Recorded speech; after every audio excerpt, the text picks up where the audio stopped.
এখন অনেকেই বলেন কি নবী নাকি কাউকে কোনো কিছু দিতে পারেন না, নবীর ইচ্ছায় নাকি কোনো কিছু হয় না। জোরে সোরে নাউজুবিল্লাহ। আমি সৈয়দ গোলাম কিবরিয়া আজহারী বলি, নবীর ইচ্ছায় নবীর চাওয়ায় আল্লাহ কিবলা বদলিয়ে দেন। যেই কিবলার দিকে আমরা ফিরে নামাজ আদায় করি, নবীর ইচ্ছায় নবীর খুশির জন্য আল্লাহ সুবহানাহু ওয়া তাআলা সেই নামাজের কিবলা পর্যন্ত পরিবর্তন করে দেন। আর কোনো কিছুর জন্য না, শুধু দয়াল নবীকে খুশি করার জন্য।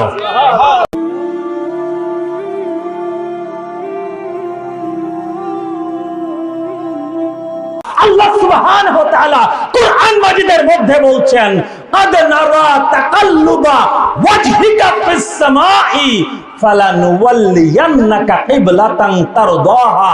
জোরে জোরে সুবহানাল্লাহ। আল্লাহ সুবহানাহু ওয়া তাআলা সূরাতুল বাকারার মধ্যে বলছেন, ও আমার হাবিব, ও আমার কামলিওয়ালা রাসূল, নিশ্চয়ই আমি আল্লাহ দেখি আপনি নবী বারবার আকাশের দিকে মুখ তুলে তাকান। তাকিয়ে কিসের জন্য যেন অপেক্ষা করেন। সুবহানাল্লাহ। قد نرى تقلب وجهك في السماء, আপনি নবী বারবার আকাশের দিকে মুখ তুলে তাকিয়ে থাকেন, কিসের জন্য যেন আপনি অপেক্ষা করেন। আপনি নবী মনে হয় কিবলা পরিবর্তনের জন্য অপেক্ষা করছেন। নবী করিম সাল্লাল্লাহু আলাইহি ওয়াসাল্লাম মক্কা শরীফ থেকে হিজরত করে যখন মদিনা শরীফে গেলেন, 17 মাস পর্যন্ত বাইতুল মুকাদ্দাস দিকে ফিরে নামাজ আদায় করলেন। সুবহানাল্লাহ। কত মাস? 17 মাস। বাইতুল মুকাদ্দাস কোথায়? সেই ফিলিস্তিন। যেই পবিত্র বাইতুল মুকাদ্দাসকে এখন ইসরায়েলের জায়নিস্ট ইহুদিরা দখল করে রেখেছে। নাউজুবিল্লাহ।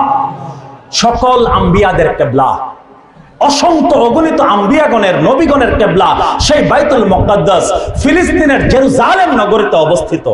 নবী করিম সাল্লাল্লাহু আলাইহি ওয়াসাল্লাম মদিনা শরীফে হিজরত করে যাওয়ার পর 17 মাস পর্যন্ত আল্লাহর হুকুমে বাইতুল মুকাদ্দাসের দিকে ফিরে নামাজ আদায় করেছেন। কিন্তু নবী করিম সাল্লাল্লাহু আলাইহি ওয়াসাল্লামের পবিত্র অন্তর ঝুঁকেছিল কাবা শরীফের দিকে। অপেক্ষা করতেন কখন জিবরিলে আমিন আসবেন, কখন আল্লাহর ওহী নাজিল হবে, কখন জানি আল্লাহ সুবহানাহু ওয়া তাআলা বলবেন, ও আমার হাবিব, ও আমার কামলিওয়ালা রাসূল, আর আপনি নবীকে আপনাকে বাইতুল মুকাদ্দাসের দিকে ফিরে আর নামাজ আদায় করতে হবে না। আপনি এখন আপনার মুখ নামাজের সময় পবিত্র কাবা শরীফ বাইতুল্লাহ শরীফের দিকে আপনি নবী আপনার মুখগুলোকে ফিরিয়ে নিন।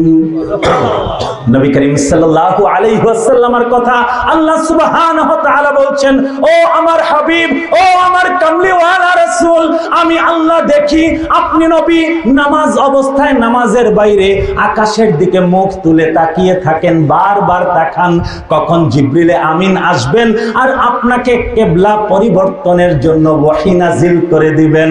ও আমার হাবিব, আপনি নবীকে অচিরেই আমি আল্লাহ এমন একটা কিবলার দিকে ফিরিয়ে দিব, আপনি নবী রাজি খুশি হয়ে যাবেন। আপনি নবী রাজি হয়ে যাবেন, আপনি নবী খুশি হয়ে যাবেন। আপনি নবীর রাজি খুশির জন্য আমি আল্লাহ নামাজের কিবলা পর্যন্ত পরিবর্তন করে দিব।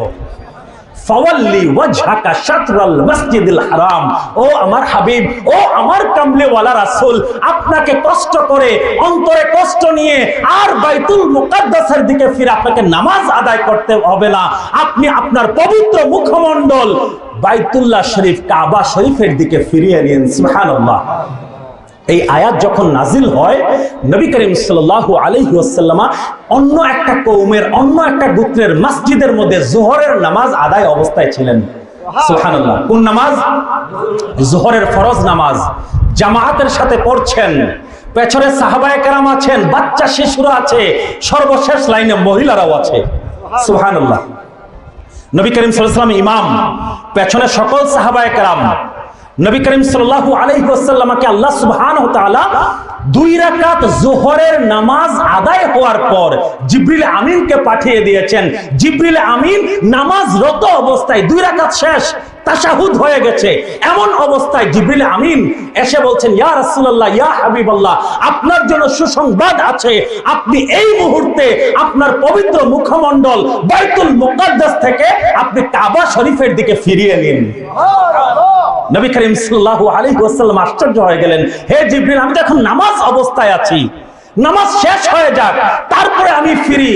জিবরিল আমিন বললেন, না, এখন এই মুহূর্তে আল্লাহ সুবহানাহু ওয়া তাআলা বলেছেন আপনাকে কাবা শরীফের দিকে ফিরতে হবে। নামাজে আছেন, 2 রাকাত শেষ, কি অবস্থা, এইগুলো কোনো গুরুত্বপূর্ণ না। আপনি নবী কি চান, আপনার রাজি খুশি কি, এইটা হচ্ছে আল্লাহর কাছে সবচাইতে বড় খুশির বিষয়, সবচাইতে বড় বিবেচনার বিষয়। আপনি নবী কি চান।